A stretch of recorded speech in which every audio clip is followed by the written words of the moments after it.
Bonjour les lumières. Alors, nous continuons le chapitre 21 aujourd'hui, qu'on va peut-être finir, on verra. Nous en étions à la page 491. Et donc, en bas de la page, on commence la section 6, raison versus folie. C'est parti. La raison ne peut voir le péché, mais peut voir les erreurs et mène à la correction. Ce n'est pas à elles qu'elle s'accorde de la valeur, mais à leur correction. Ce n'est pas à elles qu'elle accorde de la valeur, donc pas au péché, mais à leur correction.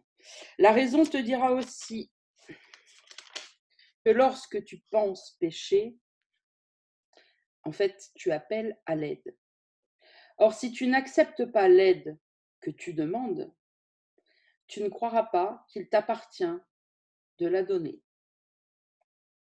Et tu ne la donneras pas, gardant ainsi ta croyance. Car les erreurs incorrigées de toutes sortes te trompent sur le pouvoir de correction qui est en toi. S'il peut corriger et que tu ne lui permets pas de le faire, tu le nies à toi-même et à ton frère. Et s'il partage cette même croyance, vous penserez tous les deux que vous êtes damnés. Tu pourrais lui épargner cela ainsi qu'à toi-même, car la raison ne saurait faire place à la correction en toi seul. La correction ne peut être acceptée ni refusée par toi sans ton frère. Le péché soutient que cela est possible. Or, la raison te dit que tu ne peux pas voir ton frère ou toi-même comme pécheur tout en percevant l'autre comme innocent. Qui, se considérant lui-même coupable, voit un monde sans péché. Tiens, comme d'hab, on est dans le thème de ce qui s'est passé cette semaine, c'est énorme. Qui, se considérant lui-même coupable, voit un monde sans péché. Et qui peut voir un monde pécheur et se considérer lui-même comme étant à part de lui, de ce monde pécheur. Ça, vous devez vous en souvenir pour tous ceux qui, quand ils veulent faire le pardon, par exemple, disent « Oh, je vais pardonner cette putain de pensée de merde que j'ai là. » Petit coucou, Francky, par exemple, mais il y en a plein d'autres. « Ah, mais c'est nul, voilà. Regarde. Qui peut voir un monde pécheur, donc un monde de merde, pensée de merde, et se considérer lui-même comme étant à part de lui. C'est impossible. Le péché soutient que toi et ton frère êtes séparés, mais la raison te dit que cela doit être faux. Si toi et ton frère êtes joints, comment se pourrait-il que tu aies des pensées privées? Et comment des pensées qui entrent dans ce qui semble seulement être à toi seul, pourrait-elle n'avoir aucun effet sur ce qui est à toi? Si les esprits sont joints, cela est impossible. Nul ne peut penser que pour lui-même. Un petit coup de stabilo là sur ce début de phrase. Personne ne peut penser que pour lui-même.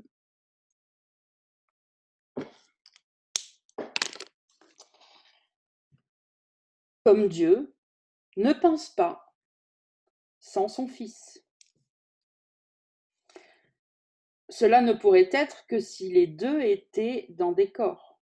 Il ne serait pas possible non plus qu'un esprit pense seulement pour lui-même, à moins que le corps ne soit l'esprit. Car seuls des corps peuvent être séparés et donc irréels. La demeure de la folie ne peut pas être la demeure de la raison. Or, il est facile de quitter la demeure de la folie si tu vois la raison.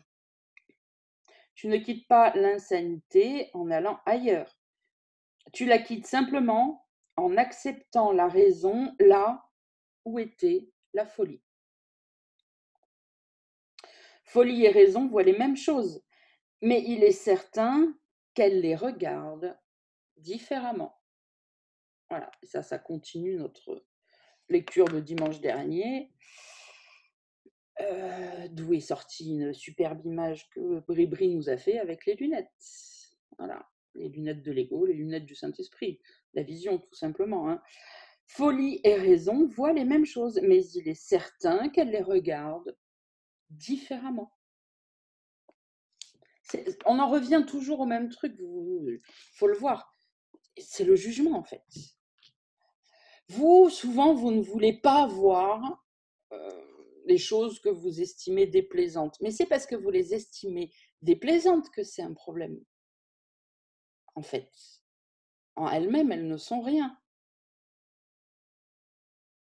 Donc, c'est pas je veux arrêter de les voir qu'il faut, c'est je veux arrêter de les juger comme mauvaises, de les juger, quoi, comme mauvaises ou comme bonnes, en fait. Et c'est après qu'un processus fera que si l'esprit change à force, vous verrez de moins en moins, le scénario va commencer à se modifier. Mais peu importe ce qu'on voit, qu'est-ce que je pense de ce que je suis en train de voir? C'est là qu'on a le seul choix, de toute façon. Et en fait, c'est vraiment ce qu'il est en train de nous expliquer. La folie et raison voient les mêmes choses, mais il est certain qu'elles les regardent différemment. Vous savez, c'est comme ça on le sait, on l'a déjà dit plein de fois, on sait très bien que le Saint-Esprit, ça nous a été expliqué, c'est le pont entre la réalité et l'illusion. Autant Dieu ne voit pas l'illusion, parce que voilà, mais autant le Saint-Esprit, justement, voit les deux, voit le monde réel et le monde irréel, enfin, voit la réalité, et c'est pour ça qu'il peut nous guider, etc. Mais le Saint-Esprit, donc avec les lunettes Saint-Esprit, la jolie qu'elle nous a fait Bribri, bah, il voit la même chose que nous. La seule différence, c'est son jugement dessus. Comprenez? C'est ça. Il le regarde différemment. Encore une fois, pour revenir au truc de Francky, bon, c'est lui qui ressort là, mais voilà, c'est le Saint-Esprit ne va pas dire oh putain, c'est quoi cette pensée de merde, dépêche-toi de la pardonner. Vous voyez bien que quand on le dit, ça paraît dingue, évidemment. Non, c'est mais de quoi tu parles, il n'y a rien. Réveille-toi.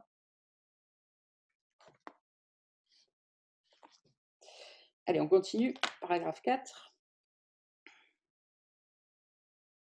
La folie est une attaque contre la raison, qui la chasse de l'esprit et prend sa place. Donc la folie chasse la raison de l'esprit et prend sa place. La raison n'attaque pas, mais prend tranquillement la place de la folie, remplaçant la folie si le choix de ceux qui sont insanes est de l'écouter. C'est nous qui rêvons le rêve, c'est nous qui devons faire les choix. C'est comme, pareil, bon, décidément, Francky, c'est ton jour. Hier, dans le pardon collectif, à un moment donné, il y a eu une phrase qui est sortie, et que énormément de gens pensent, hein. C'est quand je serai illuminé, je serai heureux. Non. En fait, ça demande des preuves, en fait. Quand j'aurai la certitude que tout ce qu'on me dit est là, parce que je le vois de mes yeux, alors je déciderai d'être heureux. Non, c'est d'abord, décide. Et on en revient toujours à la même chose, d'accepter la parole de Dieu. D'accepter. Et parce que tu acceptes, parce que tu crois, tu verras.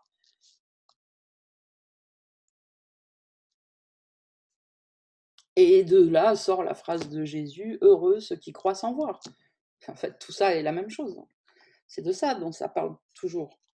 C'est d'abord accepte, prends la décision, envers et contre tout, malgré toutes les preuves que l'ego veut te montrer de ton erreur. L'ego veut que ça, nous amener des preuves, dire mais non, regarde, le monde n'est pas parfait, il est pourri. Mais non, regarde, ton frère, il est pas sain, c'est un enfoiré. Non, c'est moi qui décide. Parce que je décide de ne pas croire ça et de croire, d'accepter la parole, alors je finirai par le voir. Ça finira par se retourner, puisque c'est moi qui rêve le rêve. La raison n'attaque pas, mais prend tranquillement, tranquillement, la place de la folie. Pas besoin de se dépêcher, pas besoin de crier, pas besoin de... La place de la folie, remplaçant la folie si le choix de ceux qui sont insanes est de l'écouter.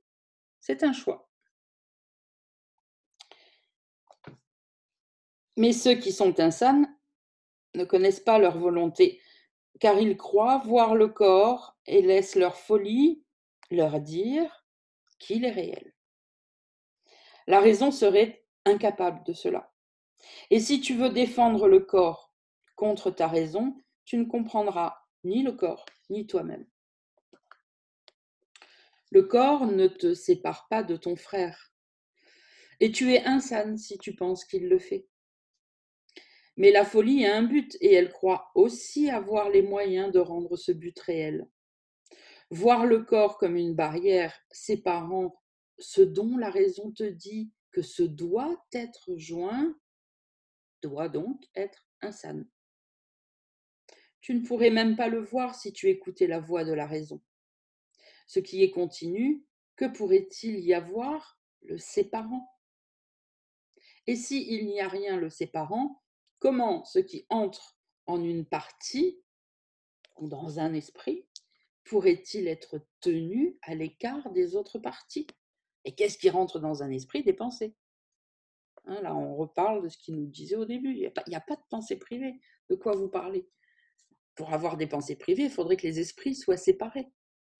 Et c'est pour ça que j'essaye de mettre en place, mais on n'y arrive pas, dans ce groupe, pas de pensée privée, ce qu'on fait encore plus intensément pendant les pardons collectifs du dernier samedi du mois.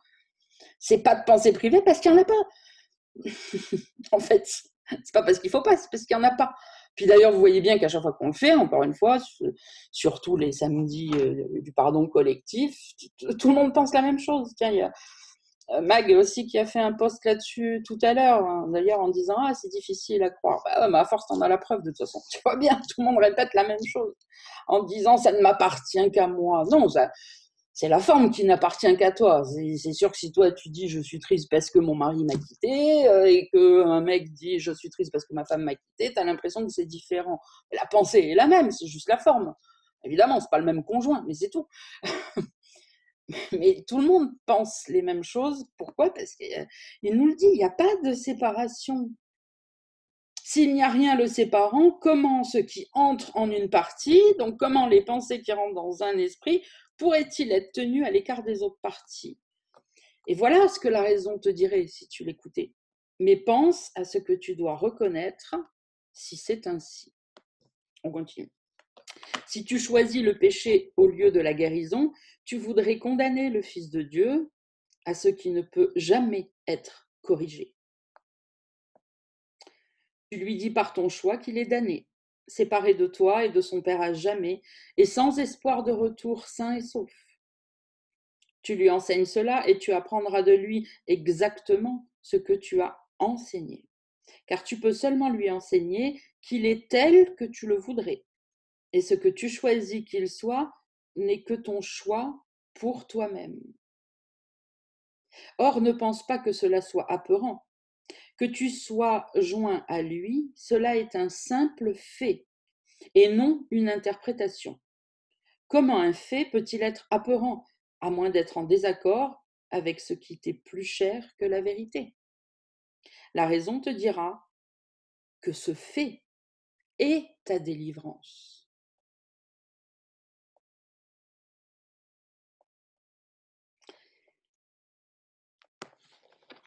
Il nous répète ça dans tous les sens, hein, à chaque fois que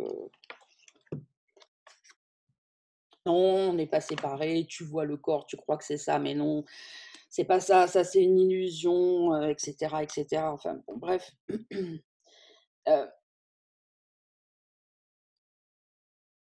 on a l'habitude de cette façon maintenant, au chapitre 21, qu'a Jésus de formuler en nous disant, voilà, toi tu crois à ça, tu crois que le monde est comme ci, comme ça, comme ça. Non, je t'explique, c'est pas ça, c'est comme ça que ça se passe. Et à chaque fois, il nous dit, et c'est toi qui décides de ce que sont les choses.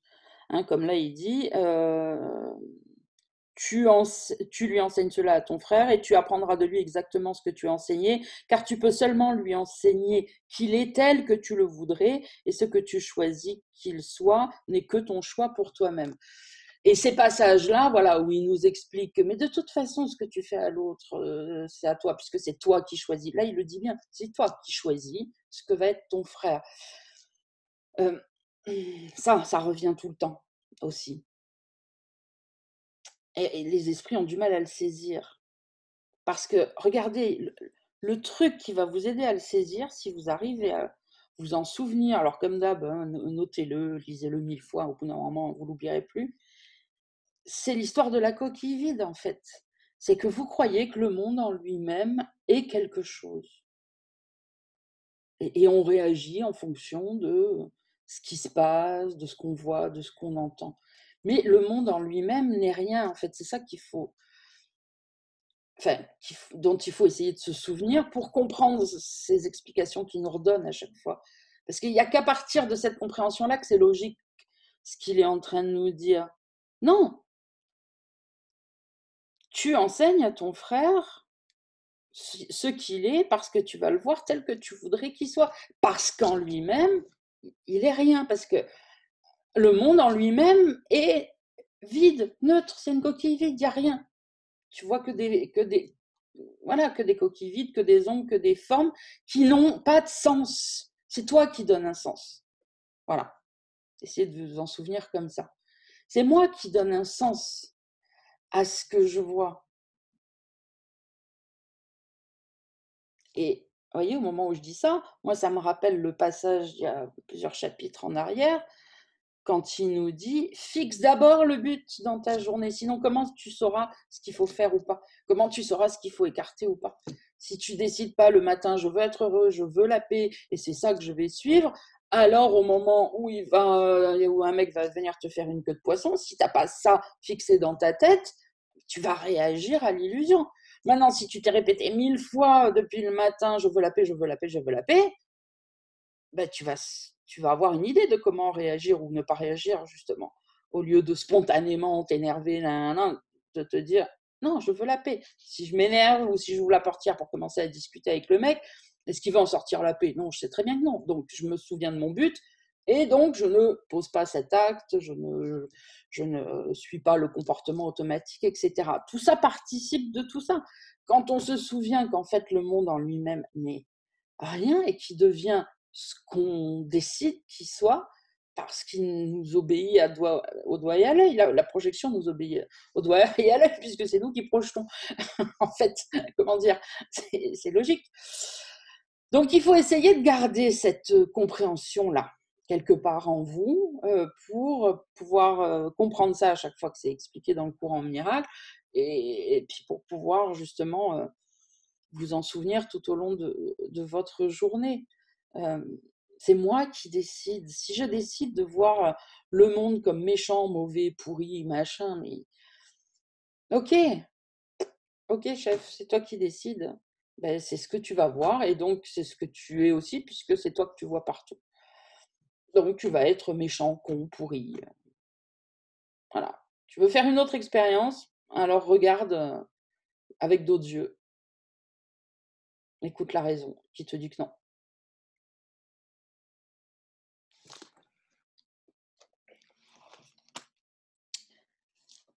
Allez, on continue. Paragraphe 7. Ni ton frère ni toi ne pouvaient être attaqués seuls, mais ni l'un ni l'autre ne pouvait accepter un miracle à la place sans que l'autre ne s'en trouve béni et guéri de la douleur. La raison, comme l'amour, te rassurerait et elle ne cherche pas à t'effrayer. Le pouvoir de guérir le Fils de Dieu t'est donné parce qu'il doit être un avec toi. Tu es responsable de la façon dont il se voit lui-même. Et la raison te dit qu'il t'est donné de changer son esprit tout entier, qui est un avec toi, en un seul instant. Et n'importe quel instant sert à lui apporter la correction complète de ses erreurs et à le rendre entier. Et c'était juste ça qui se produisait quand Jésus faisait un miracle, hein, si vous regardez bien. C'est la description. C'est parce que nous, nos pardons, ils ne sont pas encore parfaits, ils ne sont pas encore complets. On pardonne des bribes à moitié, des pourcentages, des machins, des trucs. Mais vous voyez bien que là, il est en train de nous décrire, par exemple, ce que faisait Jésus. D'un seul coup, il y avait un paralytique qui venait, il le voyait comme il était en réalité, et le miracle se produisait. Puisque en guérissant son esprit, oui, il a le pouvoir de guérir l'esprit de l'autre qui n'est que lui en face. En fait, c'est ça, parce que son pardon était complet. Point. C'est ça qui se passe quand le pardon est complet, c'est-à-dire quand le souvenir de Dieu est complet, parce que le pardon, ce n'est que ça, c'est le souvenir de Dieu complet.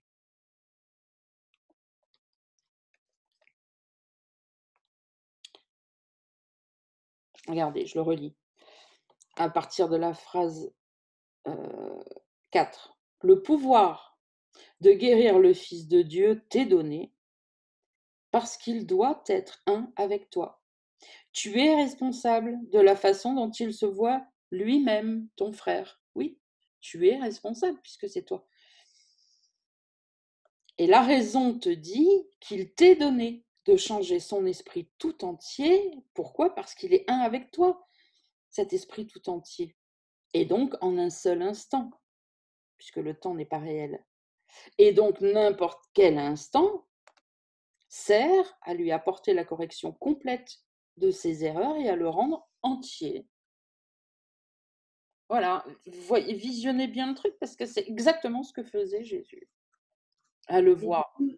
Oui, vas-y. Sandrine, donc c'est cette dernière phrase-là, et n'importe quel instant sert à lui apporter la correction complète de ses erreurs, ça nous libère des crispations ou des inquiétudes qu'on peut avoir en rétroactivement en disant mince, j'ai pas pardonné, j'ai laissé passer des pensées de rancœur. Au moment où j'en prends conscience, c'est le moment où je peux pardonner. Exactement, bah, merci pour cette intervention, effectivement, qui encore une fois fait écho à ce qui s'est passé cette semaine dans le groupe. Oui, voilà, il vient de le dire. De toute façon, le temps n'existe pas, donc n'importe quel instant, il n'y a qu'un seul instant en fait. Le moment où tu en prends conscience, le moment où tu le fais, est le bon moment. Super, merci Brigitte.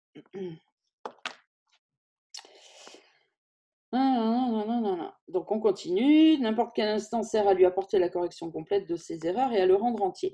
À l'instant où tu choisis de te laisser guérir, donc gardez l'image de Jésus, hein, continue, hein, pour bien comprendre ce qu'il faisait en fait. Donc à l'instant où Jésus choisissait de se laisser guérir, en ce même instant, son salut est vu comme étant complet avec le tien. À ce même instant, il voyait le salut de son frère complet avec le sien. Et c'est là que le miracle se produisait. Et évidemment, on parle de guérison complète.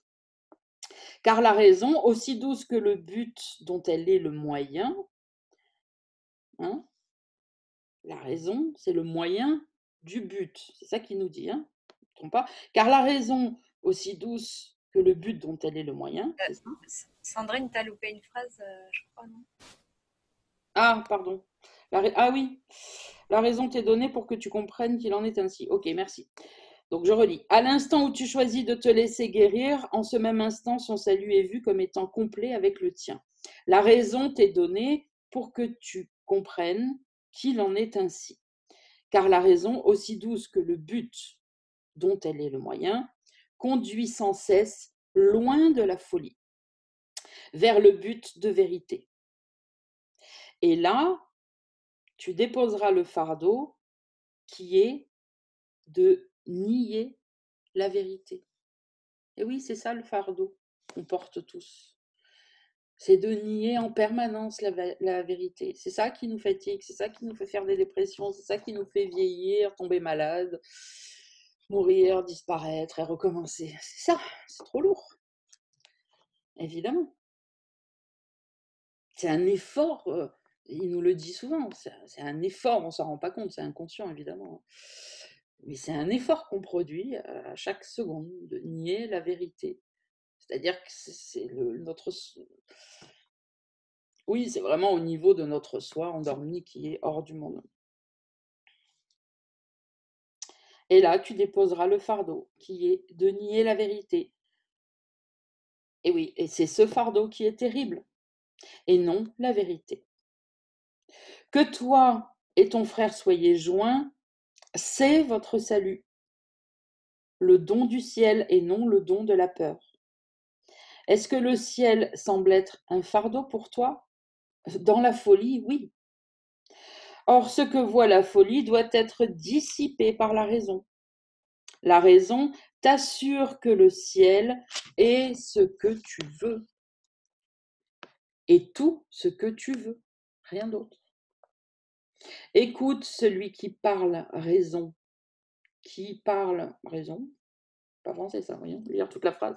Écoute celui qui parle raison et qui amène ta raison, qui parle par la raison peut-être, je sais pas, et qui amène ta raison à s'accorder avec la sienne. Bon, évidemment, on parle du Saint-Esprit, donc écoute le Saint-Esprit qui parle au nom de la raison, on va dire, et qui amène ta raison à s'accorder avec la sienne.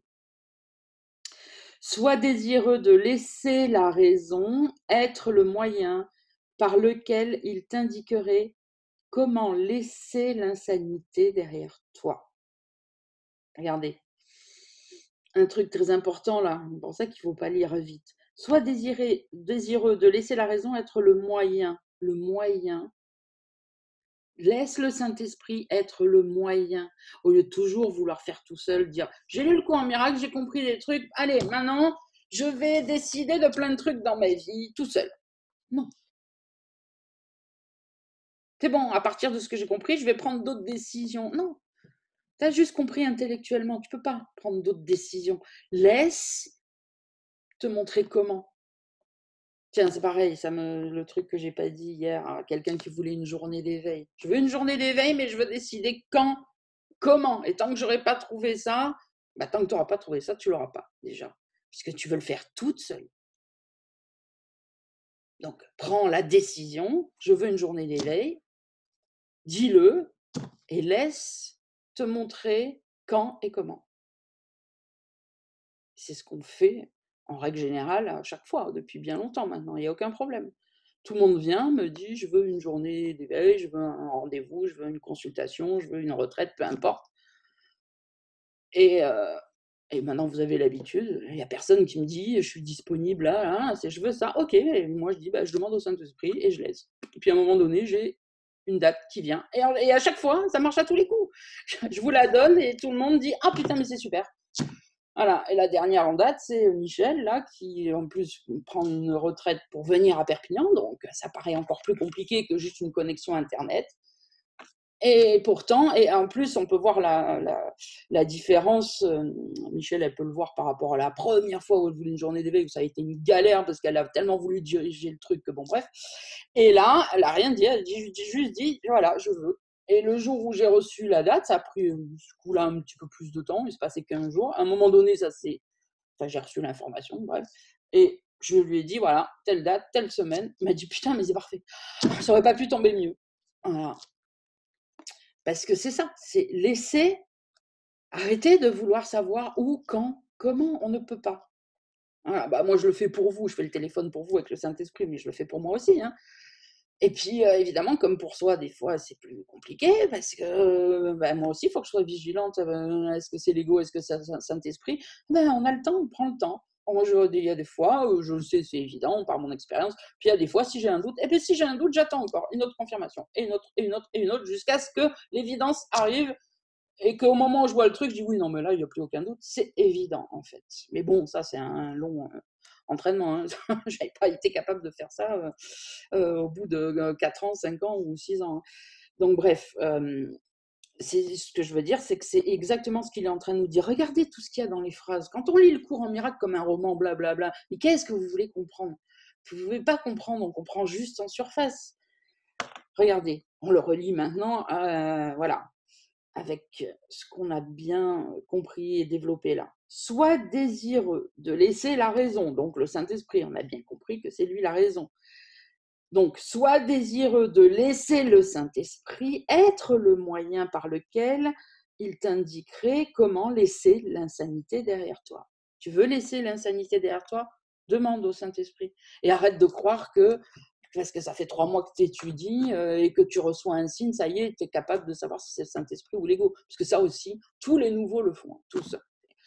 Évidemment, je leur dis demande au Saint-Esprit, mais ça y est, parce qu'ils demandent, ils croient qu'ils savent faire le trait avec la réponse. Oui, parce qu'ils demandent, le Saint-Esprit répond, ça c'est sûr. Mais c'est pas pour ça qu'ils savent faire le tri.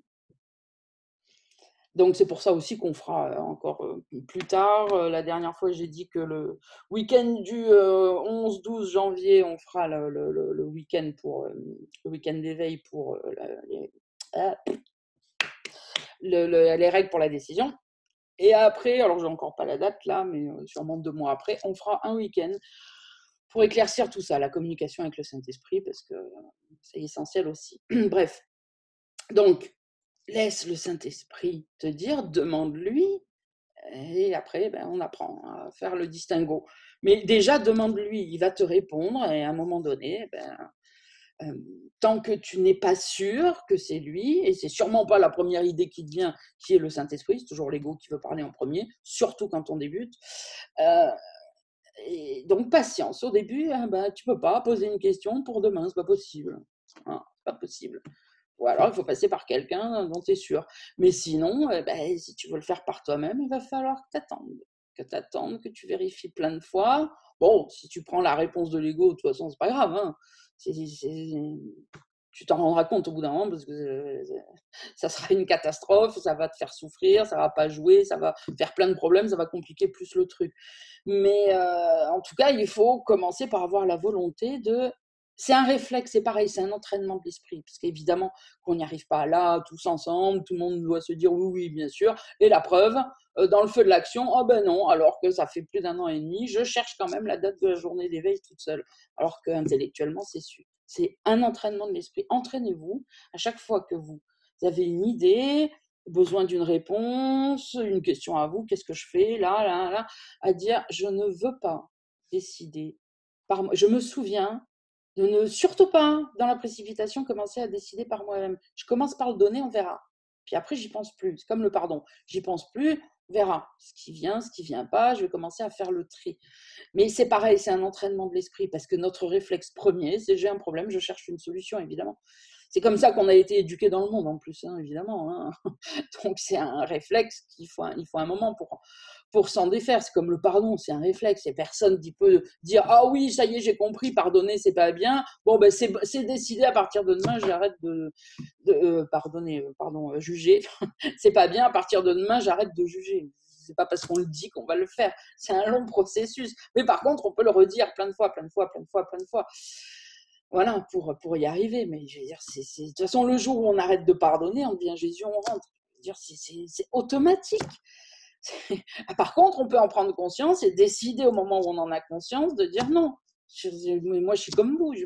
C'est automatique, on passe notre temps à pardonner. Alors, de moins en moins, surtout sur les gros trucs, machin, parce que ça devient tellement gros que je le vois, mais sur les petits trucs, mais c'est sûr. Vous croyez quoi? Moi aussi, quand je regarde la télé, c'est comme vous. Je m'en rends compte, les moments où je veux le faire, que j'ai déjà une opinion sur la couleur de la robe, sur le machin, sur le truc, sur l'éclairage, sur je sais pas quoi, dont je me fous en plus.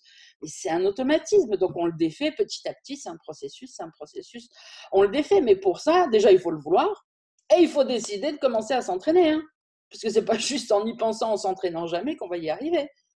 Donc justement, il y a des moments, alors évidemment, on ne peut pas s'entraîner du matin au soir, mais il y a des moments, si moi je m'aperçois par exemple plus qu'à d'autres moments, parce que c'est comme ça, que là, alors que j'ai vu que j'avais posé un jugement sur, j'en sais rien, la coiffure, le truc, le bidule, et que je l'ai pardonné, que pourtant il y en a un autre qui revient à un autre, je me dis, ah bah tiens, allez, c'est un bon moment là, je ne sais pas ce qui se passe, mais allez. Donc là, je vais prendre, c'est comme les abdos, quoi, c'est comme les squats, c'est comme, on n'en fait pas du matin au soir, on fait une séance. Et là, je me dis, allez, alors je fixe pas le temps, mais on va dire en gros, allez, pendant un quart d'heure ou pendant toute l'émission, ou peu importe, je vais être attentif et je vais les balayer une par une, les pensées de jugement qui arrivent.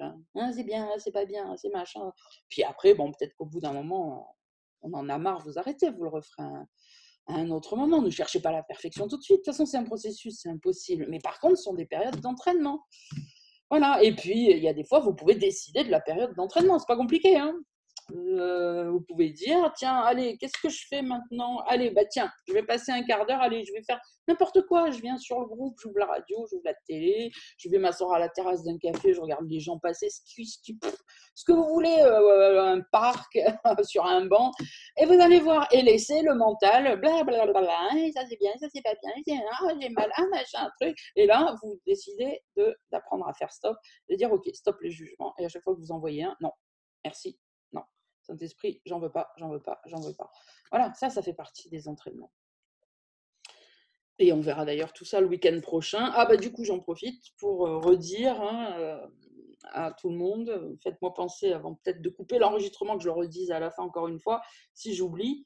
Donc, oui c'est ça, je me trompe pas. Le week-end prochain, donc il n'y a pas la lecture le dimanche, il y a le vendredi, le jour de la Toussaint. Ok, c'est décalé, c'est avancé, puisque le samedi 2 et le dimanche 3, nous, on fait notre week-end d'éveil sur le groupe. Donc, pour les dimanches du CIEM, cette fois, ça sera un vendredi, le vendredi de la Toussaint à l'avance pour, voilà. Pour tous ceux, j'allais dire, qui veulent le voir en replay, mais vu que ça sera à l'avance, c'est bon, c'est quand c'est après, en fait, que des fois, je reçois des messages pour me dire « Ah, mais il est où dimanche? On l'a pas vu, on l'a pas vu. » Donc, bon, voilà, c'est dit, je le redirai une fois à la fin, donc le dimanche prochain, il n'y a pas, ça sera le vendredi. Bon, allez, on continue. On a parlé de plein de trucs, on continue. Donc, je reprends en haut de la page, la phrase 6. Écoute celui qui parle avec raison et qui amène ta raison à s'accorder avec la sienne, le Saint-Esprit. Sois désireux de laisser la raison être le moyen par lequel il t'indiquerait comment laisser l'insanité derrière toi. Ne te cache pas derrière l'insanité pour échapper de la raison. Ce que la folie te cacherait, le Saint-Esprit l'offre encore à la vue joyeuse de tous. Tu es le sauveur de ton frère et il est le tien. Et oui, puisqu'il te fournit les occasions de pardon pour que tu délivres ton esprit de tous tes jugements. Donc bien sûr que ton frère est ton sauveur. De cela, la raison est certes heureuse de te parler. À l'amour, ce plan gracieux par l'amour fut donné. Et ce que l'amour planifie est pareil à lui-même en ceci, étant unis, il voudrait que tu apprennes ce que tu dois être. Ce que tu dois être. On va se la stabiloter, c'est là. Il voudrait, le Saint-Esprit veut qu'on apprenne ce que l'on doit être et pas ce que l'on est là et qu'on dit, c'est ça que je suis.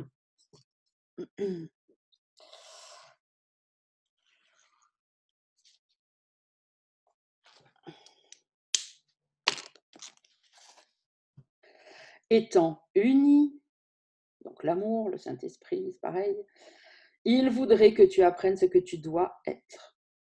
Et ne faisant qu'un avec lui, il doit être donné, de donner ce qu'il a à donner et donne encore. Donc on décortique un peu cette phrase. Et ne faisant qu'un avec lui, le Saint-Esprit, l'amour, pareil, c'est un synonyme.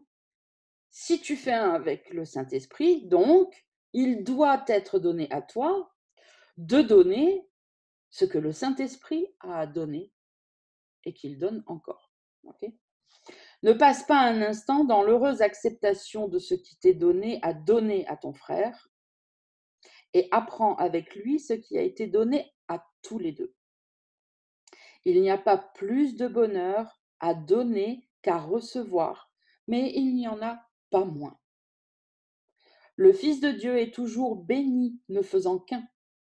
Et comme sa gratitude va vers toi qui l'as béni, la raison te dit qu'il ne se peut pas que tu te tiennes à part de la bénédiction. Et oui, si l'autre c'est toi, si tu bénis l'autre, c'est toi que tu bénis. La gratitude qu'il t'offre te rappelle la grâce que ton Père te rend de le compléter. Quand on est qui on est, le pur esprit, on complète Dieu. Et ancrez bien cette phrase, pareil, dans votre tête. Ne la lisez pas juste en surface. Regardez comme elle est belle. La gratitude qu'il t'offre, te rappelle la grâce que ton Père te rend de le compléter. Moi, je dis un petit coup de rose sur celle-là.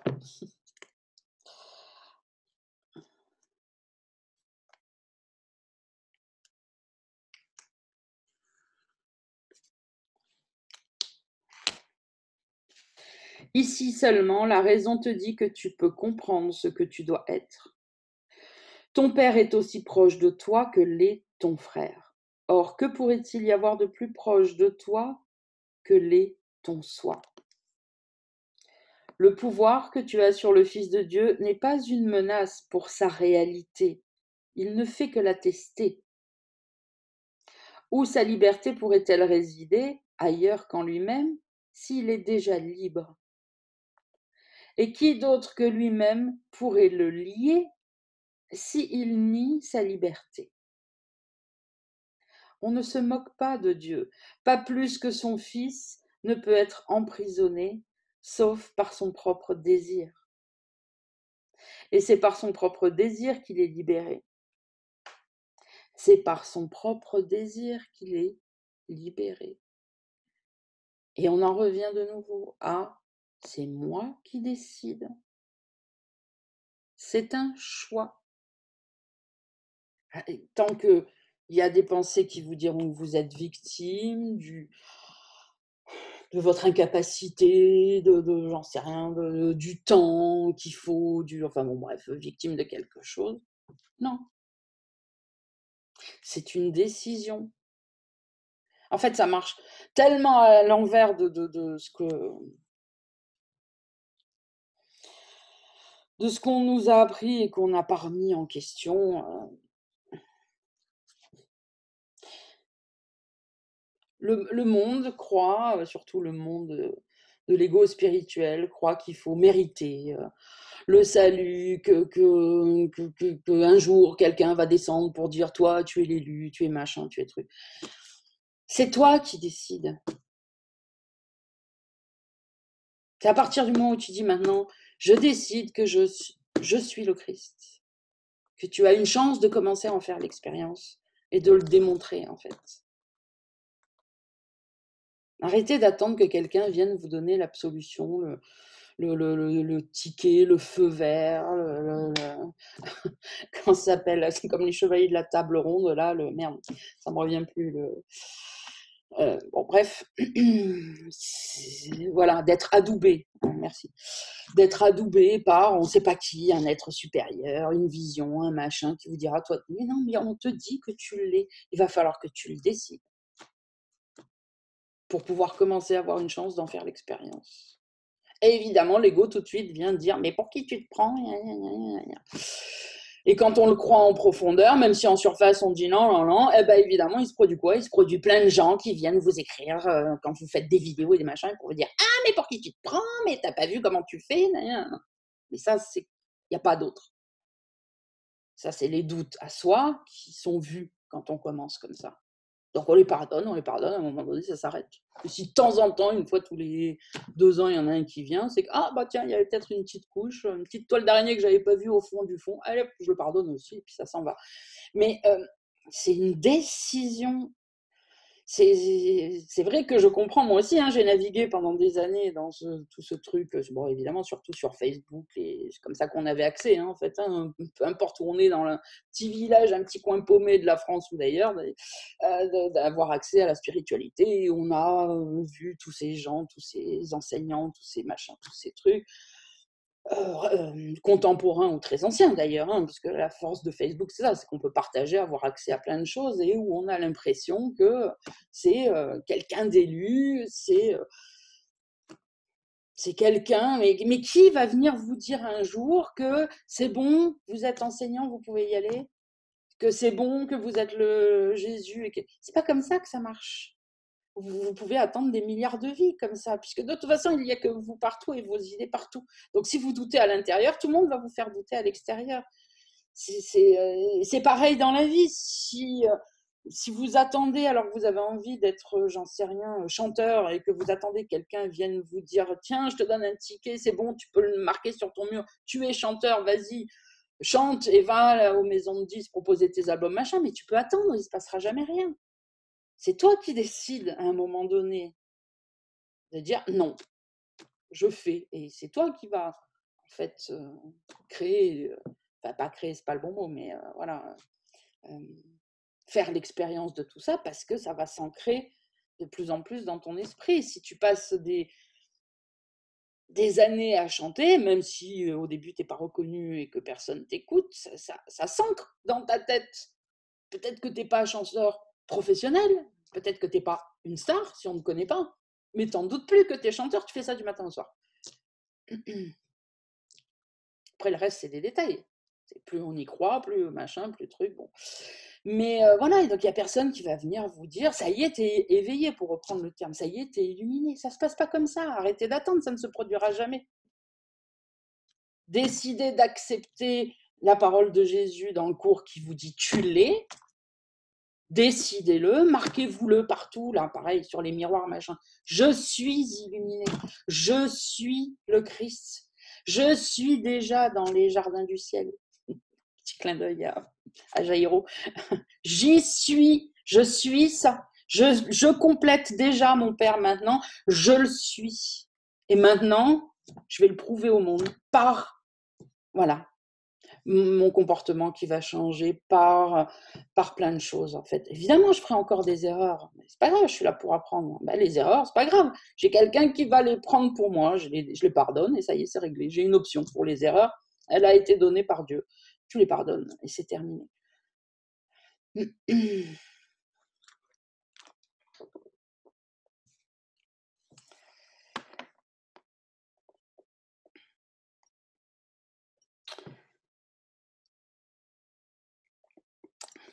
Bon, je relis cette magnifique phrase, je ne sais plus où j'en étais, mais on va repartir de là.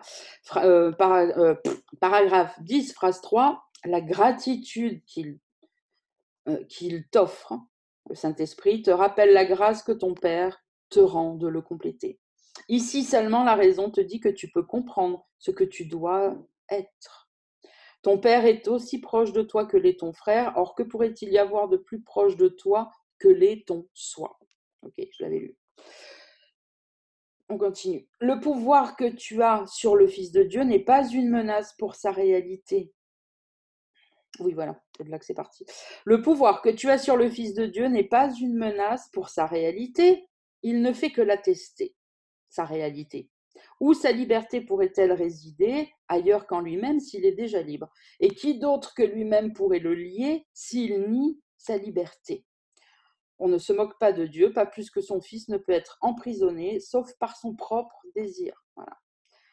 Donc, tu es emprisonné par ton propre désir, tu deviens le Christ par ton propre désir. C'est là que j'en étais. Et c'est par son propre désir qu'il est libéré. C'est un choix. Telle est sa force et non sa faiblesse. Il est à sa propre merci. Vous êtes à votre propre merci. Je suis à ma propre merci. Ça aussi, c'est une petite phrase que vous pouvez, voilà, de temps en temps, vous remplacez. Je vous dis les miroirs et tout, parce que sérieusement, c'est ce que je fais. Hein. Vous achetez, on en trouve partout maintenant, des petits stylos qui écrivent sur les vitres, là, sur les miroirs, machin, blanc, noir, machin, on en trouve même à Leclerc, vous en trouvez de francs 6 sous. Moi, j'écris sur les miroirs, machin, des phrases, des machins, des trucs. Quand je vois qu'à un moment donné, j'oublie, paf. Voilà, et puis après, je change, et puis. Bon, évidemment, quand on est plusieurs à la maison, c'est peut-être plus compliqué, mais pour ceux qui sont seuls, voilà quoi, je vous assure, achetez-vous un petit stylo là et vous écrivez, après vous nettoyez votre miroir, vous remettez une autre phrase. Mais ça, c'est des trucs, voilà. Il faut que ça rentre, il faut se le marquer partout, le lire 1000 fois pendant des mois, puis au bout d'un moment, on passe à autre chose. Il est à sa propre merci, je suis à ma propre merci, c'est moi qui décide de mon expérience, c'est moi qui décide du monde que je vois, c'est moi qui décide, c'est moi le rêveur du rêve, c'est moi, il n'y a personne d'autre, personne ne me fait rien, je me fais ça à moi-même, je reprends responsabilité, comme je le disais hier dans un commentaire, c'est ça être un adulte. Être adulte n'a rien à voir avec l'âge qu'on a. C'est je reprends responsabilité, je me souviens, c'est moi qui me fais ça. Et après, j'applique les outils qu'on me donne, le pardon, et j'entraîne mon esprit, etc., etc. Il est à sa propre merci. Et où il choisit d'être miséricordieux, là, il est libre. Mais où il choisit de condamner plutôt, Là, il est tenu prisonnier et attend enchaîné que son propre pardon le libère. Voilà, et c'est ce qui se passe à chaque fois qu'on dit « toi, tu m'as fait quelque chose ». C'est de ta faute ce qui se passe dans ma vie, c'est de ta faute ce que je ressens, etc. etc. Cette phrase décrit exactement ça. Alors soit de quelqu'un, ou des fois c'est plus large, c'est une situation. Ça n'aurait pas dû se produire, c'est à cause de ce fait que je ressens. Non. Voilà. Là où il choisit de condamner, mais où il choisit de condamner plutôt, là il est tenu prisonnier et attend enchaîné que son propre pardon le libère. À chaque fois que vous essayez de voir ça aussi, c'est une image forte. À chaque fois que vous avez la tentation de vous sentir injustement traité, victime de personnes méchantes, d'un monde tyrannique, machin, souvenez-vous qu'à chaque fois que vous pensez ça, c'est comme s'il y avait des menottes qui venaient s'attacher à vous. Et vous êtes prisonnier, c'est fini. Le seul moyen, la clé des menottes, c'est le pardon. Il n'y en a pas d'autre. Tant que ça ne sera pas pardonné, vous serez pieds et poings liés, bloqués. Et vous pouvez continuer, en rajouter. Oui, mais je suis victime, c'est pas de ma faute. Allez, double menotte, allez, clac, verrouillé de partout. Et c'est comme ça qu'après, à un moment donné, on fait des dépressions. Encore une fois, je sais de quoi je parle, j'en ai fait un chapelet à l'époque. Et c'est fini, on se sent vraiment, mais c'est vraiment ce qu'on ressent. Il n'y a plus de solution. Les dépressions, c'est ça. C'est qu'au bout d'un moment, il n'y a plus de solution. Tu as juste envie de mourir parce qu'il n'y a plus de solution. Et la douleur est tellement horrible que tu essayes de t'échapper, mais il n'y a pas de solution pour s'en échapper. Il suffit de pardonner. C'est tout. Et toujours pareil, on ne pardonne qu'à soi-même. On se pardonne d'avoir cru que le monde nous avait fait quelque chose, d'avoir cru que l'ego était réel, d'avoir cru que mon frère m'avait fait quelque chose, d'avoir cru que c'était pas moi qui avais pris la décision. Il n'y a rien à pardonner à personne puisqu'il n'y a que moi partout. Le pardon de l'ego n'est pas le pardon, c'est un leurre qui n'est pas un pardon, qui est un jugement, une condamnation. Tu m'as fait ça, et ça ne fait que développer l'ego spirituel. Tu m'as fait ça, et comme je suis meilleur que toi, je te pardonne. Non, il n'y a personne d'autre que toi. Personne ne t'a rien fait. Tu te pardonnes à toi d'avoir cru à ces illusions. Ok, on continue.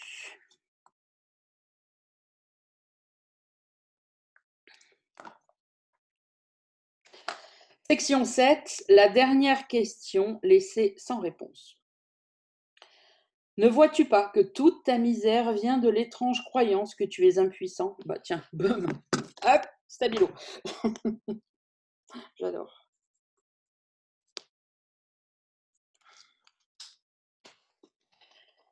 Ne vois-tu pas que toute ta misère vient de l'étrange croyance que tu es impuissant?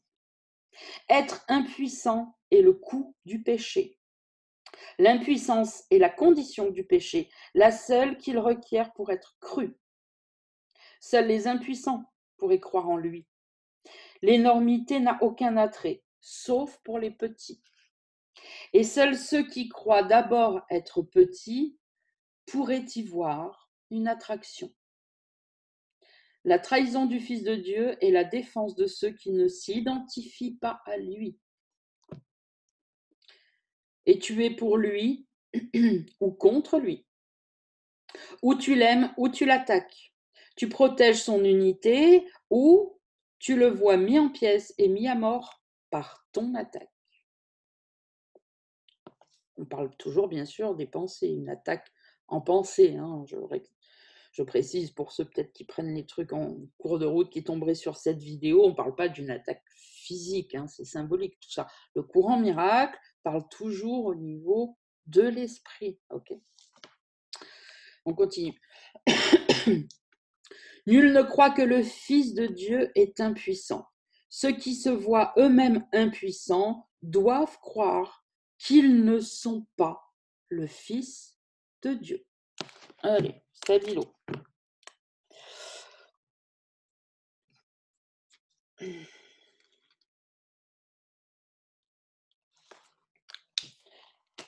Et donc, pourquoi ceux qui se voient eux-mêmes impuissants doivent croire qu'ils ne sont pas le Fils de Dieu? Parce que nul ne croit que le Fils de Dieu est impuissant.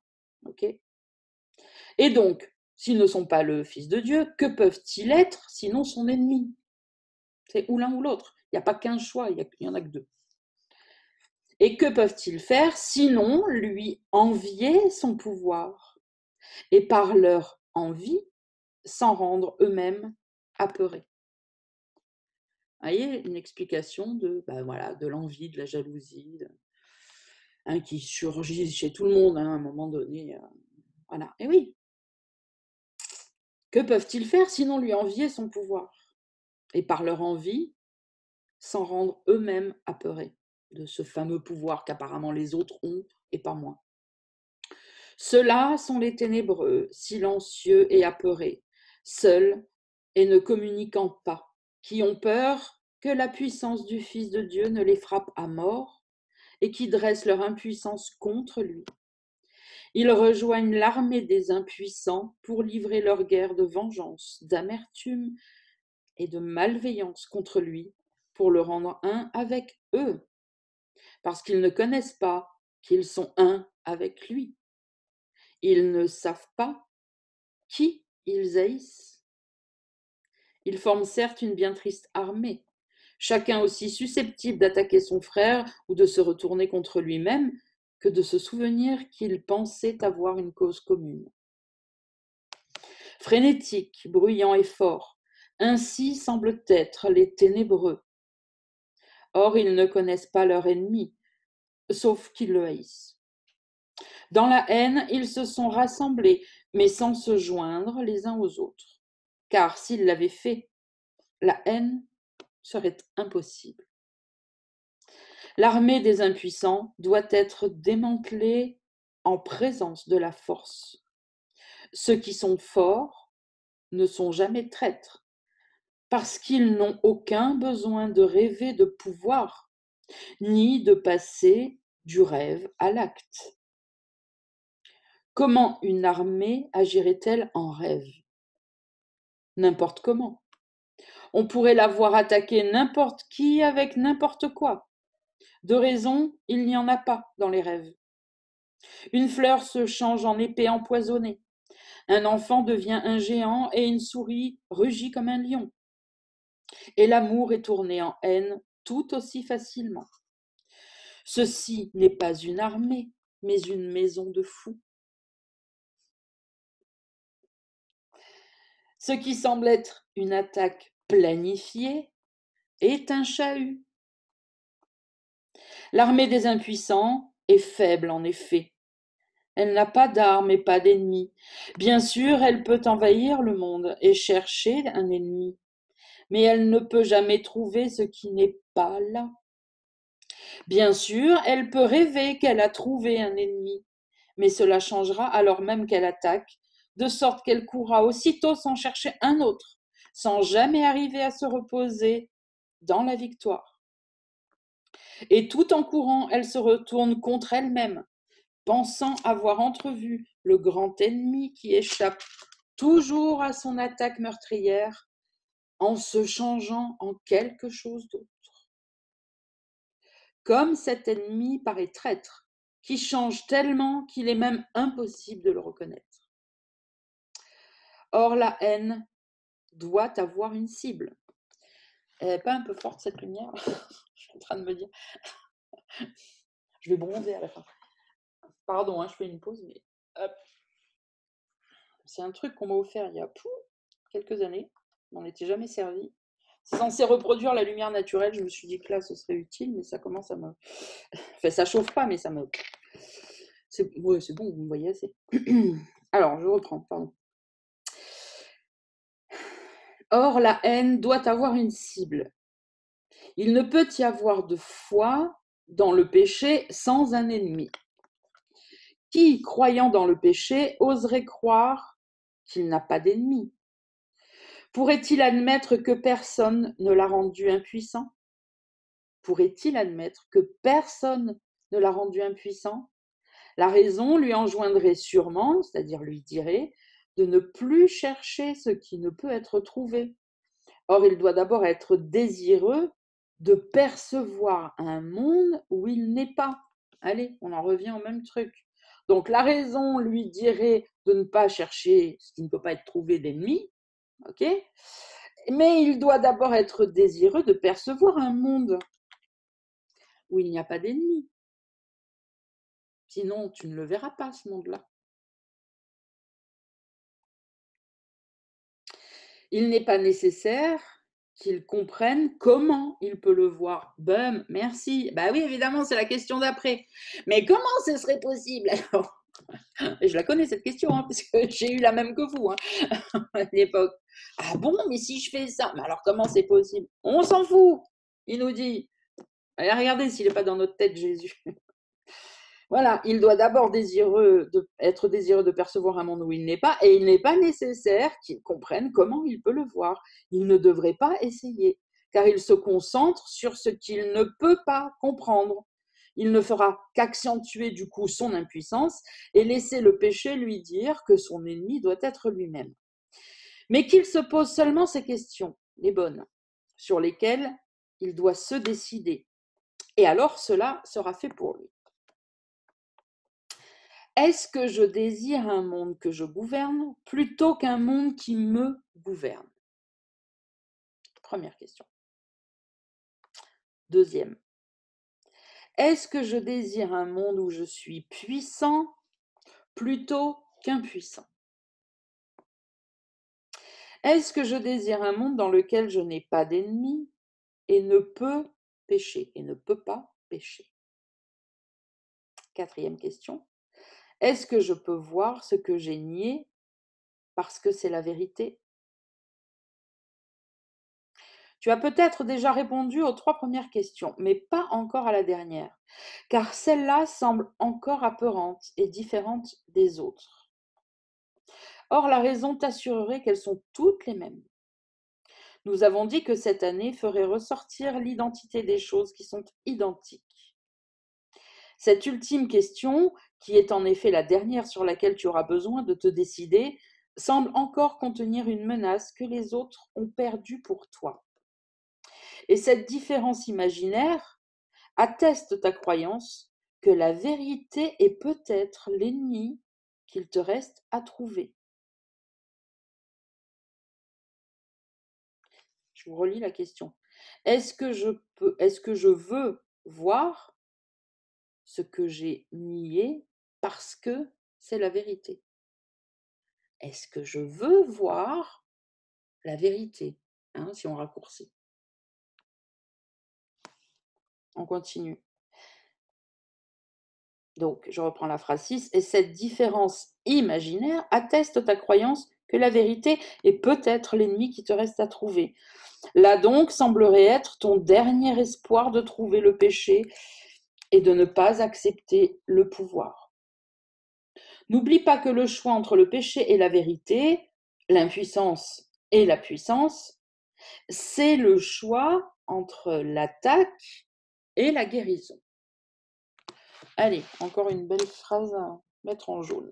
Moi, je dis. Clac.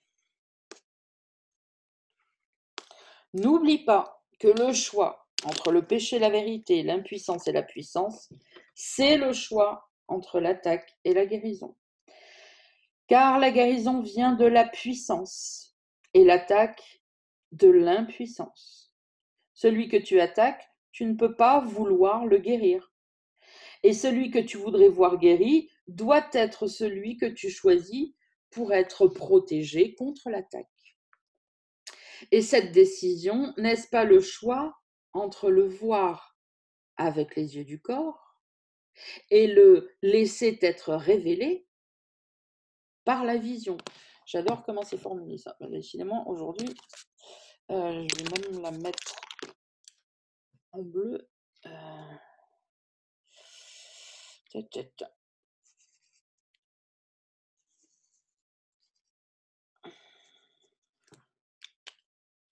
Donc, je relis cette phrase.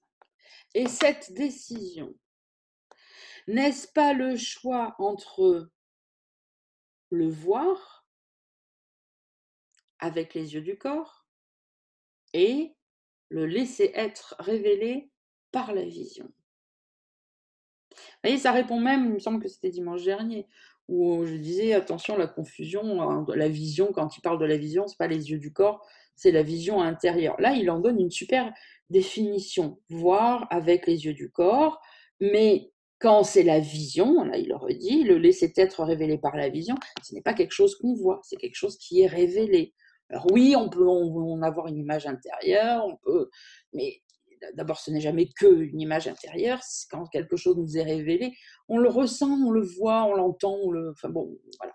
Encore une fois, tout ça est très personnel, mais c'est pas quelque chose qu'on décide, ça. Il nous le dit bien, ça nous est révélé. Donc c'est quelque chose, on prend une décision et ça arrive. Et après, on fait l'expérience de ce qui arrive. Mais on fait l'expérience de ce qui arrive parce qu'en amont, on a pris une décision. Ça ne marche pas dans l'autre sens. Le monde veut toujours, évidemment, comme le monde marche à l'envers, faire l'inverse. C'est d'abord faire une expérience, qu'on nous donne quelque chose, et après, je dis, ah bah puisque j'ai vu ça, je vais décider d'y croire. Non, c'est dans l'autre sens que ça marche. Comment cette décision mène à ses effets? Encore une fois, cela n'est pas ton problème. Mais ce que tu veux voir doit être ton choix. Ce cours porte sur la cause et non sur l'effet. Considère avec soin ta réponse à la dernière question que tu as encore laissée sans réponse. Puis laisse la raison te dire qu'elle doit trouver la réponse et qu'elle la trouve dans les trois autres. Alors il sera clair pour toi, en regardant les effets du péché sous quelque forme que ce soit, que la seule chose que tu as besoin de faire, c'est de te demander, est-ce cela que je voudrais voir? Est-ce que je veux cela? Est-ce cela que je voudrais voir? Est-ce que je veux cela? Cela est ta seule décision. Cela est la condition de ce qui se produit.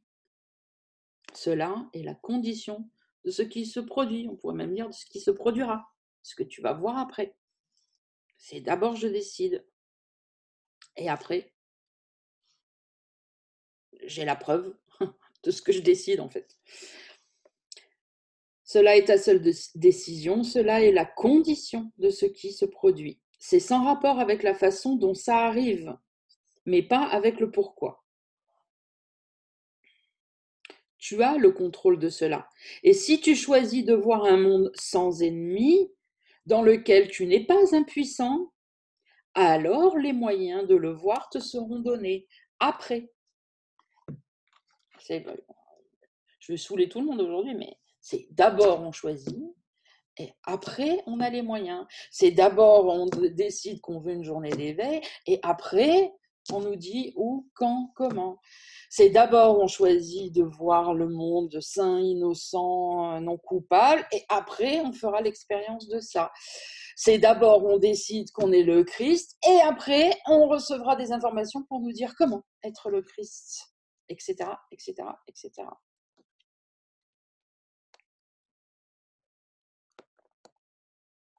Je relis ce petit paragraphe et j'enchaîne parce qu'il est très beau. Cela est ta seule décision, cela est la condition de ce qui se produit. C'est sans rapport avec la façon dont ça arrive, mais pas avec le pourquoi. Tu as le contrôle de cela. Et si tu choisis de voir un monde sans ennemis, dans lequel tu n'es pas impuissant, les moyens de le voir te seront donnés. Pourquoi la dernière question est-elle si importante? La raison te dira pourquoi. Elle est la même que les trois autres, sauf dans le temps.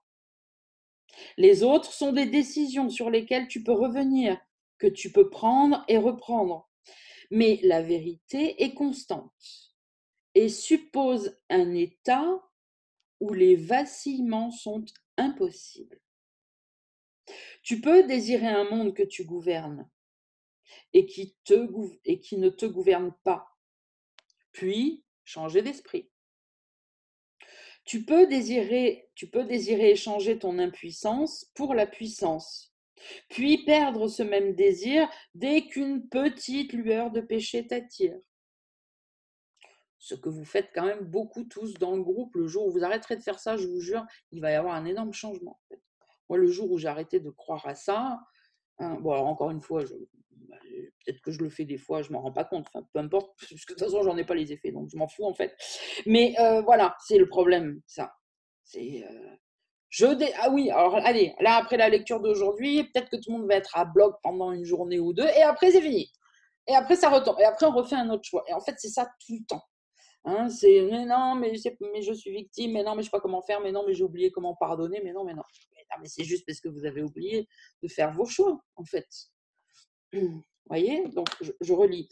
Tu peux désirer échanger ton impuissance pour la puissance, puis perdre ce même désir dès qu'une petite lueur de péché t'attire. C'est ça. C'est parce qu'il y a quelque chose qui vient contredire ce que vous avez décidé. Alors, ça y est, c'est fini. Non, ben, c'est là qu'il faut justement tenir bon.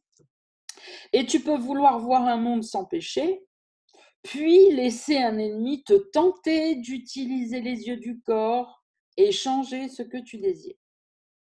Par le contenu, toutes ces questions sont les mêmes, car chacune demande si tu es désireux d'échanger le monde du péché pour ce que voit le Saint-Esprit, puisque c'est cela que nie le monde du péché. Par conséquent, ceux qui voient le péché voient le déni du monde réel. Ceux qui voient le péché voient le déni du monde réel. Or, la dernière question ajoute le souhait de constance à ton désir de voir le monde réel, de telle sorte que ce désir devienne le seul que tu es. Et en répondant oui à la dernière question, tu ajoutes la sincérité aux décisions que tu as déjà prises sur toutes les autres. Car alors seulement tu as renoncé à la possibilité de changer à nouveau d'esprit. Quand c'est cela que tu ne veux pas, les autres ont pleinement trouvé réponse. Donc avant de tourner la page, je relis cette dernière question. Est-ce que je veux voir ce que j'ai nié parce que c'est la vérité?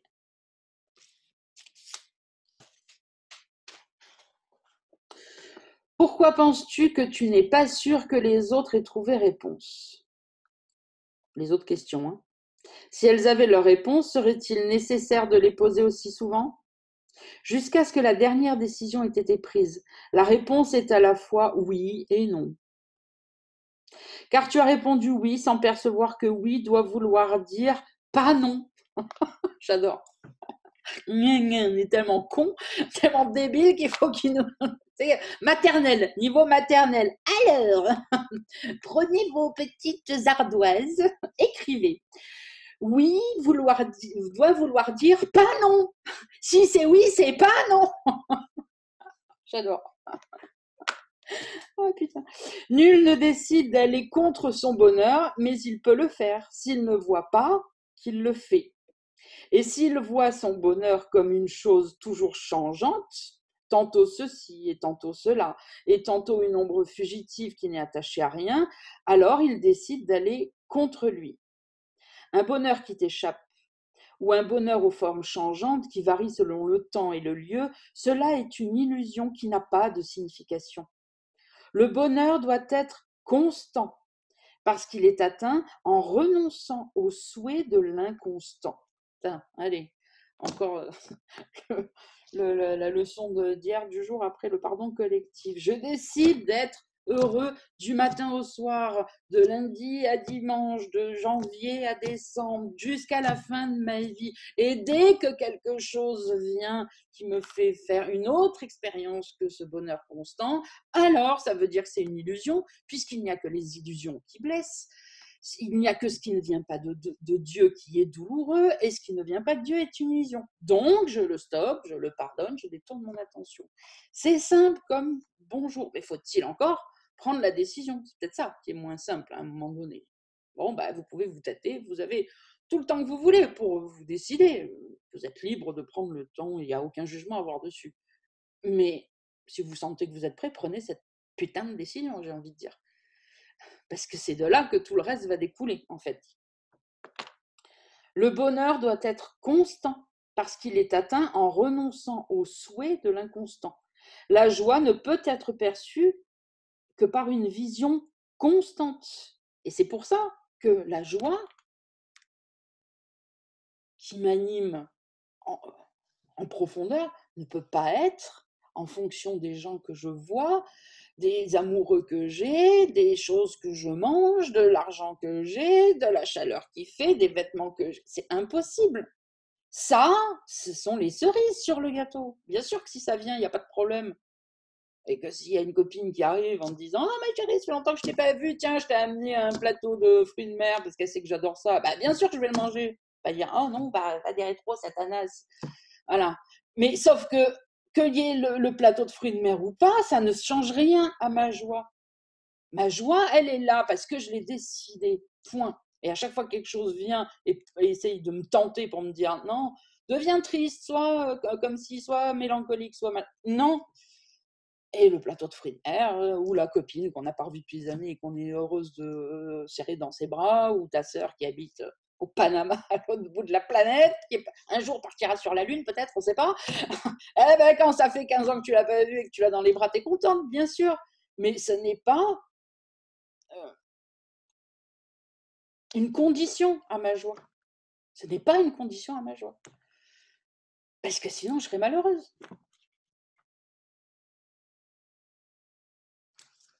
Bon, je continue et je finis la section. Donc, je relis le 13 et je vais jusqu'au bout. Un bonheur qui t'échappe, ou un bonheur aux formes changeantes, qui varie selon le temps et le lieu, cela est une illusion qui n'a pas de signification. Le bonheur doit être constant, parce qu'il est atteint en renonçant au souhait de l'inconstant. La joie ne peut être perçue que par une vision constante, et la vision constante ne peut être donnée qu'à ceux qui souhaitent la constance. Posez-vous cette question. Est-ce que je souhaite la constance? Parce que moi, la première fois que je me la suis posée, j'ai vu que la réponse était non. Non, je tenais encore à être victime parfois. Ça avait un attrait, ça avait un but. Bon, on va pas faire une psychanalyse, mais enfin, voilà, parce que c'était croyance fausse. Déjà, il a fallu que je le voie pour le pardonner, et à un moment, et pas longtemps après, j'ai dit, ok, donc oui, non, mais non, en fait, j'en veux pas. mais quand on n'a jamais été le voir, on voit qu'on y tient, en fait, à ne pas pardonner, à être victime, à être machin, parce qu'on veut avoir raison, parce que ça justifie, parce que quand même, merde, ça peut pas être de ma faute, parce qu'on veut pas reprendre responsabilité, parce qu'on veut pas être adulte, tout simplement. Voilà, c'est se comporter comme un enfant et faire des caprices, c'est tout. Et d'abord, il y a quelqu'un qui m'a mis un coup de pied au cul à l'époque, j'avais déjà 35 ans passés. Quand elle m'a dit ça, sur le moment, ça m'a fait « Comment ça, je fais des caprices ?» Mais ma vie est en vrac, de quoi tu parles? Et je n'ai rien fait. Eh oui, mais si, évidemment. Mais en même temps, comme c'était quelqu'un en qui j'avais confiance, je ne remettais pas en doute ses paroles, même si je n'arrivais pas à l'accepter sur le moment, j'ai laissé tranquillement, comme il faut toujours faire. Hein. Oh, ben j'y reviendrai plus tard. Et puis j'ai réfléchi, j'ai fait l'introspection, j'ai dit mais bien sûr que c'est un caprice. Mais si j'ai pas ma relation amoureuse, alors mais je vais me suicider et puis vous verrez bien ce que ça sera votre faute. Voilà, c'est ça. C'est comme le gamin qui se roule par terre au supermarché. Ben, si j'ai pas ma sucette, et ben c'est ça. Vous l'aurez pas, c'est rien d'autre que ça. Et si j'ai pas mon enfant, et si j'ai pas machin, si j'ai pas une maison, si j'ai pas de l'argent, si j'ai pas une copine, eh ben voilà, je vais bouder et je vais être triste et puis ça vous apprendra. Mais qui c'est qui en souffre en preuve, ça? C'est Bibi, hein. C'est pas les autres, hein. Les autres, ils peuvent en souffrir s'ils viennent vous voir pendant une heure après parce qu'ils pensent à vous, puis après ils rentrent à la maison, ils font leur vie. Hein. De toute façon, que ça soit des amis, de la famille, machin, enfin quand on est adulte, je veux dire. Donc, ce sont des caprices. J'ai décidé que pour être heureuse, il me faut ça. Mais ce sont des illusions, déjà, ça ne va pas te rendre heureuse. Voilà. Donc, on y revient. Bon, j'avais dit que je lisais jusqu'au bout sans m'arrêter. Apparemment, c'est impossible. Donc, je vais continuer. La joie ne peut être perçue que par une vision constante. Et la vision constante ne peut être donnée qu'à ceux qui souhaitent la constance. On en était là. La puissance du désir du Fils de Dieu, la puissance du désir du Fils de Dieu reste la preuve qu'il est dans l'erreur, celui qui se voit lui-même impuissant. Désire ce que tu veux et tu le verras. Et tu penseras donc que cela est réel. Voilà. Désire ce que tu veux, être une victime, à qui il arrive des tas de merde, pas de bol, vraiment, c'est Calimero. Et l'herbe est toujours plus verte ailleurs, hein, dans cet état d'esprit, de toute façon. En plus, on ne sait pas ce qui se passe ailleurs, mais on suppose que c'est génial et que voilà. Décide ce que tu veux et tu le verras. Et bien sûr, tu le verras. Et bien sûr que il va t'arriver encore plus de merde et que les gens vont encore plus mal se comporter, que vraiment, effectivement, t'as pas de bol. Il y avait 15 voitures sur le parking, c'est sur la tienne que l'arbre est tombé. C'était, voilà, tous les autres arrivent à être heureux en couple. Et ben non, c'est toi qui quittes, enfin, etc., etc. Bon, peu importe. Et oui, tu le verras puisque c'est ce que tu as demandé. Donc, tu le verras. Et donc, comme tu vas le voir et que pour l'instant, tu crois ce que tu vois, Saint Thomas, eh ben, tu diras, c'est vrai. Et c'est ça le processus. Quand on comprend ça en profondeur, on peut se souvenir de l'inversé hein, quand on veut. Mais évidemment, il faut déjà le comprendre et s'en souvenir. Mais une fois qu'on l'a, c'est pareil, notez-vous-le, répétez-vous-le, et puis vous verrez que il y a des fois, vous aurez envie d'inverser ce processus dans une situation, puis il y a des fois, vous n'aurez pas envie. Eh ben, c'est parfait. Ce sera bien de le voir pour pouvoir pardonner et prendre conscience que ah ben ouais, mais c'est moi là qui n'ai pas envie en fait. J'ai la réponse, mais je ne veux pas. Ah, Sandrine, Ouais. il y a un truc, en fait, Oui. On a besoin donc pour être heureux, que toutes les conditions soient réunies, qu'il y a ça et ça et ça et ça. Ouais. Et pour être malheureux, c'est ou ça, ou ça, ou ça. Il suffit qu'une condition soit remplie pour qu'on soit malheureux. Ouais, c'est vrai, tu as raison. C'est bien vu. Et dès que c'est voilà. Alors pour être heureux, il faut que ce soit tout. Il faut qu'on ait tout. Voilà. Et pour être malheureux, il suffit d'une. Un seul truc, c'est vrai. Ça y est. Exactement. C'est la fin. Bien vu. C'est exactement ça. Ouais. J'adore. Bon voilà, désire ce que tu veux et tu le verras et tu penseras que c'est réel. Il n'est pas une pensée qui n'ait le pouvoir de délivrer ou de tuer, et pas une qui puisse quitter l'esprit du penseur en le laissant inaffecté. Donc c'est formulé d'une façon dont je ne veux pas que ça soit ambigu.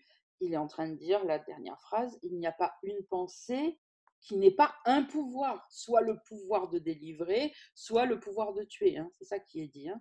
Et donc, il n'est pas une pensée qui puisse quitter l'esprit du penseur et le laisser inaffecté. D'abord, qu'il puisse quitter l'esprit du penseur, c'est ça qu'il dit aussi, ou le laisser inaffecté. Enfin, les deux. Bon, ça marche dans tous les sens. Voilà. C'est impossible. Toute pensée produit un effet. Toute pensée produit un effet.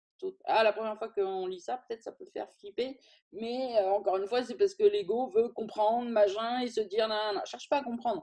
Intègre ce qu'on te dit, et puis pardonne. Il y a une pensée qui vient dire, oh, mon Dieu, c'est terrible, pardonne-la. Voilà. Pardonne-la, et les réponses, les compréhensions viennent à force de pardon, et on débarrasse notre esprit de l'ego. Voilà, donc il n'y a pas une pensée qui n'ait pas un pouvoir ou l'autre, 2 points, soit de délivrer, soit de tuer. Voilà, toutes les pensées ont un pouvoir, produisent des effets. Ok. Bon, moi je dis on continue, même si on va faire un peu plus long aujourd'hui, puisque c'est la dernière section. Comme ça, on termine le chapitre 21. Allez, je vais essayer de ne pas parler pendant 3 plombs. C'est parti. Changement intérieur, section 8. Le changement intérieur. Est-ce donc que les pensées sont dangereuses ? Ben voilà, très bien, comme ça donne les réponses et on va aller au bout. Est-ce donc que les pensées sont dangereuses ? Pour les corps, oui. Les pensées qui semblent tuer sont celles qui enseignent au penseur qu'il peut être tué. Alors il meurt à cause de ce qu'il a appris. Il passe de la vie à la mort, preuve ultime qu'il accordait plus de valeur à l'inconstant qu'à la constance. Sûrement qu'il pensait vouloir le bonheur. Or, il ne le désirait pas, parce qu'il est la vérité et doit donc être constant. La constance de la joie est une condition tout à fait étrangère à ton entendement.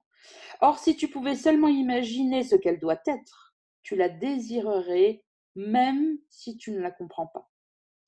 La constance du bonheur n'admet aucune exception, aucun changement d'aucune sorte. Et le bonheur, quoi qu'il arrive. Et pourquoi ? Parce que le bonheur vient de se souvenir de la vérité, de se souvenir que c'est un rêve. Donc, quoi qu'il arrive, on s'en fiche, puisque c'est pas réel. Elle est aussi inébranlable que l'amour de Dieu pour sa création, aussi sûre dans sa vision que son Créateur l'est dans ce qu'il connaît. Le bonheur regarde tout et voit que c'est pareil. Il ne voit pas l'éphémère, car il désire que tout soit comme lui-même et le voit donc ainsi. Rien n'a le pouvoir de confondre sa constance, parce que son propre désir ne peut être ébranlé. À ceux qui voient que la dernière question est nécessaire au reste, il vient aussi sûrement que la paix doit venir à ceux qui choisissent de guérir et de ne pas juger. La raison te dira que tu ne peux pas demander le bonheur inconstamment. Car si tu reçois ce que tu désires, et si le bonheur est constant, alors tu as seulement besoin de le demander une fois pour l'avoir toujours. Et si tu ne l'as pas toujours, étant ce qu'il est, alors c'est parce que tu ne l'as pas demandé. Car nul ne manque de demander ce qu'il désire s'il croit qu'une chose offre quelque promesse du pouvoir de le donner. Il peut se tromper sur ce qu'il demande, où et à quoi. Or, il demandera, parce que le désir est une requête, une demande, et faite par quelqu'un à qui Dieu lui-même ne manquera jamais de répondre. Dieu a déjà donné tout ce qu'il veut réellement. Or, ce dont il est incertain, Dieu ne peut pas le donner. Car aussi longtemps qu'il reste incertain, il ne le désire pas. Et le don de Dieu doit être incomplet à moins d'être reçu. C'est une phrase qui est souvent répétée, je vais la reformuler un peu différemment. Le don de Dieu est incomplet si on ne l'accepte pas. C'est-à-dire que tant qu'on ne prend pas le cadeau, il n'existe pas en fait, ou plutôt il est incomplet, il est en suspens. Voilà, mais c'est le fait de le prendre qui lui donne toute sa réalité et sa complétude, et qui le rend un, parfait et entier. Toi qui complètes la volonté de Dieu, et toi qui es son bonheur, dont la volonté est aussi puissante que la sienne, notre volonté est aussi puissante que celle de Dieu. Donc attention à ce qu'on désire. Une puissance qui n'est pas perdue dans tes illusions. Prends bien soin de réfléchir à la raison pour laquelle tu n'as pas décidé comment tu voudrais répondre à la dernière question. Ta réponse aux autres a permis de t'aider à être déjà partiellement sain d'esprit. Et pourtant, c'est la dernière qui demande réellement si tu es désireux d'être entièrement sain d'esprit. Qu'est-ce que l'instant saint, sinon l'appel que Dieu te fait à reconnaître ce qu'il t'a donné? Là est le grand appel à la raison, la prise de conscience de ce qui peut toujours être vu, le bonheur qui pourrait être le tien pour toujours. Le bonheur qui pourrait être le tien pour toujours, si tu le décidais. Là est la paix constante que tu pourrais éprouver à jamais. Là t'est révélé ce que le déni a nié, car là, la dernière question a déjà trouvé réponse, et ce que tu demandes t'est donné. Là est le futur maintenant, car le temps est impuissant à cause de ton désir de ce qui ne changera jamais. Tiens, une petite réponse pour Isis aussi. Note-toi bien cette phrase. Là est le futur maintenant, dans cette décision d'être heureuse, de demander le bonheur maintenant et de demander la constance maintenant. C'est là-dedans, dans cette décision-là, que le futur est maintenant, car le temps est impuissant à cause de ton désir de ce qui ne changera jamais, car tu as demandé que rien ne se dresse entre la sainteté de ta relation et la conscience que tu as de sa sainteté. Amen. Pouvez-vous relire ce dernier paragraphe? Et donc, alors, vendredi prochain, jour de la Toussaint, nous démarrerons le chapitre 22. Voilà les lumières pour aujourd'hui. Prenez soin de votre esprit, entraînez votre esprit si vous voulez avoir une chance d'arrêter de juger, si vous voulez avoir une chance de réussir à pardonner, etc., etc. Entraînez votre esprit. À vendredi prochain, donc, pour la suite. Bonne semaine, bisous à tous.